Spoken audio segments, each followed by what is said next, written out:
నమస్తే. నేను మీ ప్రసాద్ రజనీకాంత్.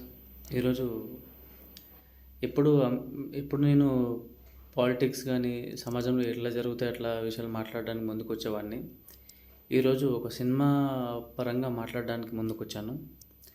ఆ సినిమా పేరేంటంటే 'ఇడుముడి'. ఎంత బాగుందంటే సినిమా నిజంగా ఒక తల్లి, తండ్రి, కూతురు ఉండే సంభాషణలో అది ఇంత బాగుంటుందని అసలు అనుకోలేదు. ఈరోజు నేను ఒంటరిగా వెళ్ళినాను ఆ సినిమా చూడడానికి పబ్లిక్ టాక్ తోటి. కానీ ఇంత బాగుంటుందని అసలు ఎక్స్పెక్ట్ చేయలేదు.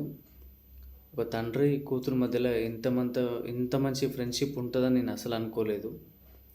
దయచేసి ప్రతి ఒక్కరు పేరు పేరున ఈ సినిమాని మీరు చూడగలరని, ఆ తీసిన డైరెక్టర్ కానీ, యాక్టింగ్ చేసిన రవితేజ అన్నకు కానీ ప్రతి ఒక్కరూ ఈ సభాముఖంగా నా కృతజ్ఞతలు తెలుపుకుంటున్నాను నేను. అలాగే కామన్ మ్యాన్ ప్రతి ఒక్కరు చూసే సినిమా ఇది. ఇందులో ఎటువంటి పాలిటిక్స్ లేదు. ఎటువంటి హిందూ మతాలకు కానీ, క్రిస్టియన్ మతాలకు కానీ, క్రైస్తవులకు కానీ, ముస్లిం మతాలకు కానీ ఎటువంటి ఇబ్బంది లేకుండా ప్రతి ఒక్కరు చూడాలని నేను కోరుకుంటున్నాను. ఎందుకంటే నిజంగా ఎప్పుడు నేను పాలిటిక్స్ గురించి మాట్లాడేవాడిని. ఈరోజు అంటే ఈ మధ్యలోనే సినిమా రివ్యూ చెప్పడం జరుగుతుంది. నేను చూసినాను ఈరోజు ఒంటరికి వెళ్ళి. కానీ సమయంగా కుటుంబ సభ్యులు చూసే సినిమా ఇది.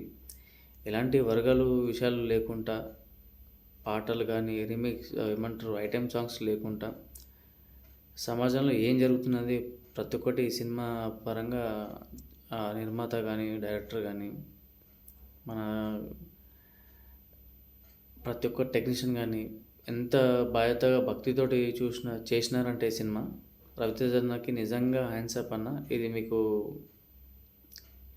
మీరు ఇంతవరకు ఎన్ని సినిమాలు తీసిరో నాకు తెలియదు, కానీ మీ జీవితాంతం గుర్తుండిపోయే సినిమా అన్న ఇది. నేను అనుకుంటున్నాను మీ జీవితాంతం ఇలాంటి సినిమాలు మీరు తీయలేరేమో. బహుశా ఈ సినిమా పార్ట్ 2 వస్తే గట్రా బాగుంటుందని నేను అనుకుంటున్నాను. దయచేసి పేరు పేరున ప్రతి ఒక్కరికి నమస్కారం ఇస్తూ ఈ సినిమా మీరు చూడాలని కోరుకుంటున్నాను. ఎలాంటి ఇబ్బంది లేకుండా, అంటే ఇబ్బంది అంటే కొన్ని సినిమాల్లో వల్గర్ విషయాలు ఉంటాయి, వల్గర్ పాటలు ఉంటాయి. అది నేను చెప్పాల్సిన అవసరం లేదు, యంగ్స్టార్ని కాబట్టి. అలాంటివి లేకుండా సినిమా ఎంత నీట్గా ఉందంటే కుటుంబ సభ్యులందరూ వెళ్ళి చూసే సినిమా ఇది. ప్రతి ఒక్కరు వెళ్ళాలని కోరుకుంటూ నిజంగా చాలా చాలా అంటే చాలా చాలా బాగుంది. మీకు ₹200 ఈ సినిమాకి కేటాయిస్తే ఎలాంటి నష్టం జరగదని నేను భావిస్తున్నాను. నిజంగా మళ్ళీ చెప్తున్నాను, చాలా చాలా బాగుందంటే ఎన్నిసార్లు చాలా చాలా బాగుందంటే చెప్తున్నానంటే అర్థం చేసుకోండి. మీ ఇంట్లో ఒక ₹200 ఒక టికెట్కి మీరు ఖర్చు చేస్తున్నారంటే దాని ఫలితం చాలా బాగుంటుంది. మీరు కానీ, మీ కుటుంబ సభ్యులు కానీ చాలా సబ్జెక్ట్ తెలుసుకోగలుగుతారు. ఎందుకంటే ఇంట్లో ఒక పర్సన్ తగ్గిపోతే అది ఎంత బాధేస్తుందో అది ఈ సినిమా ముఖంగా చూసుకోవచ్చు. దయచేసి ప్రతి ఒక్కరికి పేరు పేరున ఈ సినిమా వెళ్ళాలని, మీరు వెళ్ళి థియేటర్లో చూడాలని, పైరసీ చూడకుండా థియేటర్లో చూడాలని కోరుకుంటున్నాను. జై తెలంగాణ, జై హింద్.